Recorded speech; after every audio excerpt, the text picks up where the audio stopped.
कल रात पूरी दुनिया के अंदर फेसबुक और इंस्टाग्राम अचानक से बंद हो गया। फेसबुक अकाउंट अपने आप लॉग आउट हो गया। इंस्टाग्राम को भी लोग नहीं चला पा रहे थे। काफी देर तक फेसबुक और इंस्टाग्राम बंद रहे। आखिर ऐसा क्यों हुआ? मार्क जुकरबर्ग की तरफ से बताया गया कि थोड़ा सा सर्वर में प्रॉब्लम आ गई थी, जिस वजह से यह सब हुआ। लेकिन एक बड़ी खबर इससे जुड़ी हुई आ रही है। दावा किया जा रहा है कुछ रिपोर्ट्स में कि फिलिस्तीन की वजह से फेसबुक और इंस्टाग्राम बंद हुआ था। क्या है पूरा मामला, इस पर आराम से बात करूंगा, लेकिन पहले आपको कुछ दर्दनाक तस्वीरें दिखाना चाहता हूं। दोस्तों, दुनिया भर के ये जो मुस्लिम हुक्मरान हैं, चलिए एक बार को मान सकते हैं कि इनको मस्जिद अक्सा की कोई फिक्र नहीं है। मान सकते हैं कि इनको फिलिस्तीन के लोगों की भी कोई फिक्र नहीं है। हो सकता है कि कुछ मुस्लिम हुक्मरानों के दिमाग में फिरका परस्ती वाली बात चलती हो, इसलिए वो फिलिस्तीन के लोगों का या मस्जिद अक्सा का ध्यान नहीं दे रहे हैं। लेकिन दोस्तों, कुरान एक ऐसी अल्लाह की किताब है, एक अल्लाह की ऐसी नेमत है, चाहे वो किसी भी फिरके का मानने वाला हो, कुरान पर जरूर यकीन करता है और कुरान को अल्लाह की किताब मानते हुए उसकी पाकीज़गी भी बयान करता है, उसकी हिफाजत भी करता है। चाहे फिर वो किसी भी मसलक का हो, किसी भी फिरके का हो, अगर मुसलमान है तो कुरान की हिफाजत जरूर करता है। दर्दनाक तस्वीरें इजराइल से सामने आ रही हैं। मुस्लिम हुक्मरानों ने भी ये तस्वीरें जरूर देखी होंगी। इजरायली सेना ने एक मस्जिद के अंदर छापेमारी की और उस छापेमारी के दौरान वहां पर जो कुरान मजीद रखे हुए थे, उन कुरान पाक की बेहुरमती की। कई सारे कुरान पाक को फाड़ कर वहीं पर फेंक दिया। तस्वीरें आपकी स्क्रीन पर हैं। जो कब्जे वाला फिलिस्तीन है, जहां पर इजराइल की सेना तैनात रहती है, पश्चिमी तट पर अरब अल रमदीन के बेडौइन गांव में एक मस्जिद पर इजरायली सेना ने छापेमारी की और वहां पर कुरान की जो कॉपियां रखी हुई थीं उसको फाड़कर वहां पर फेंक दिया। क्या ये तस्वीरें मुस्लिम हुक्मरानों के पास नहीं पहुंचती होंगी? क्या इन तस्वीरों को देखकर भी मुस्लिम हुक्मरानों की गैरत नहीं जागती होगी? चलिए, फिलिस्तीनियों की खबर नहीं ले रहे हैं, मस्जिद अक्सा की कोई फिक्र नहीं है, कुरान की तो हर एक मुसलमान को फिक्र होती है। मुस्लिम हुक्मरानों की गैरत तो उसी वक्त मर गई थी जब कितनी बार दुनिया भर के अंदर कुरान जलाए गए। तुर्की एम्बेसी के बाहर, स्वीडन के अंदर कितनी बार कुरान को जलाया गया, लेकिन तुर्की खामोश रहा। बल्कि तुर्की ने उल्टा अमेरिका से लड़ाकू विमानों के बदले स्वीडन को नाटो का सदस्य बना लिया। सब जमीर बेच चुके हैं। फेसबुक और इंस्टाग्राम की बात कर लेते हैं। कल जो अचानक से फेसबुक और इंस्टाग्राम बंद हुआ था, उसको लेकर एक खबर सामने आ रही है। दरअसल दावा किया जा रहा है कि फेसबुक और इंस्टाग्राम पर एक साइबर अटैक हुआ था और यह साइबर अटैक जो हुआ वो अल्जीरिया से हुआ था। यह रिपोर्ट आपकी स्क्रीन पर है। इसके मुताबिक साइबर इलेक्ट्रॉनिक अल्जीरियाई सेना ने इंस्टाग्राम और फेसबुक और मैसेंजर पर साइबर अटैक करके उसको पूरी तरह से डाउन कर दिया था।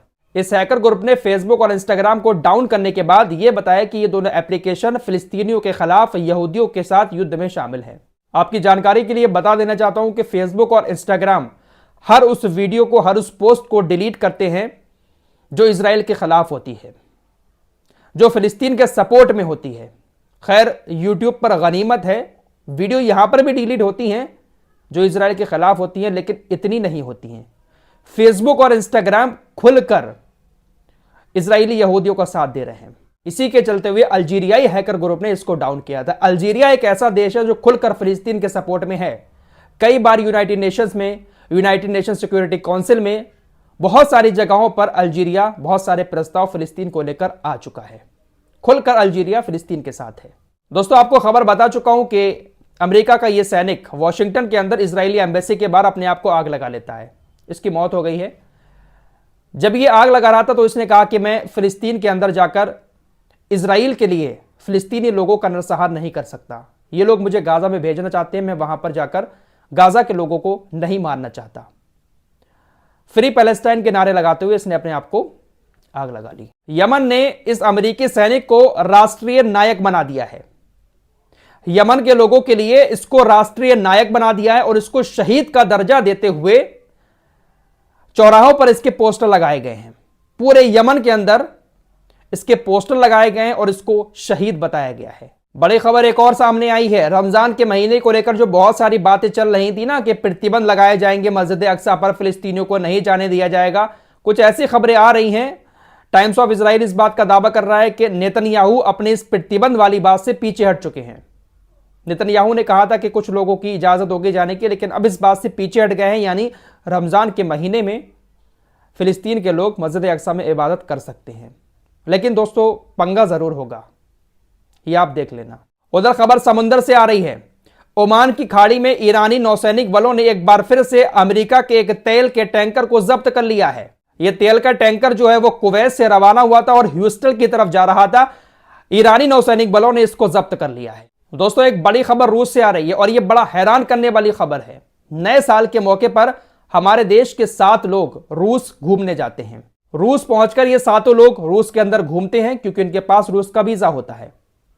इनको वहां पर एक एजेंट मिलता है। एजेंट इन 7 लोगों को लालच देता है कि भाई आप अगर चाहें तो हम आपको बिना वीजे के बेलारूस भी घुमा सकते हैं।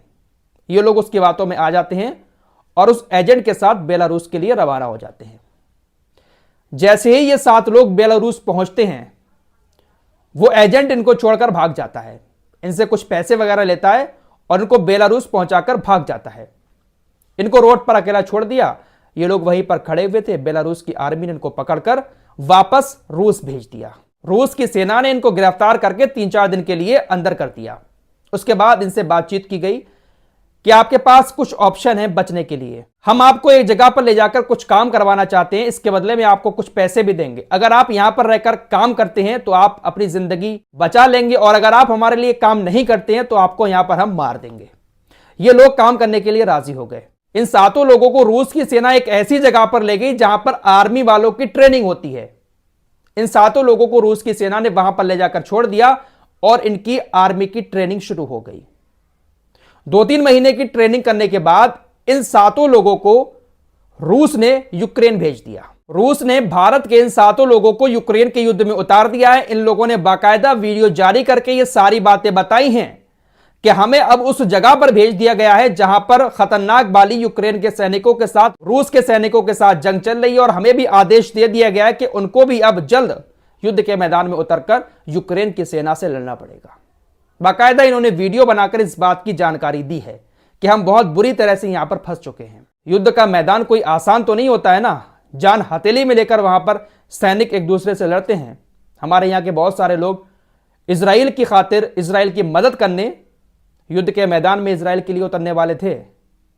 जब युद्ध का मैदान सामने होता है ना तो अच्छे अच्छे घबरा जाते हैं।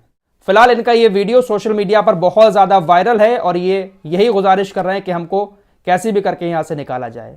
रूस ने अपनी सेना में भर्ती करके यूक्रेन लड़ने के लिए इनको भेज दिया। इनका कहना है कि भाई हमें तो बंदूक उठाना भी नहीं आती है, कैसे चलाते हैं बंदूक हमें कुछ नहीं पता है, हम युद्ध के मैदान में उतरेंगे तो क्या होगा हमारा।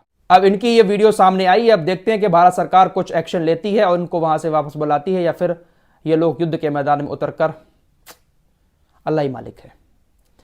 फिलहाल इस रिपोर्ट में इतना ही। मिलते हैं कुछ और नई खबरों के साथ, तब तक के लिए अपना ख्याल रखिएगा। अल्लाह हाफिज।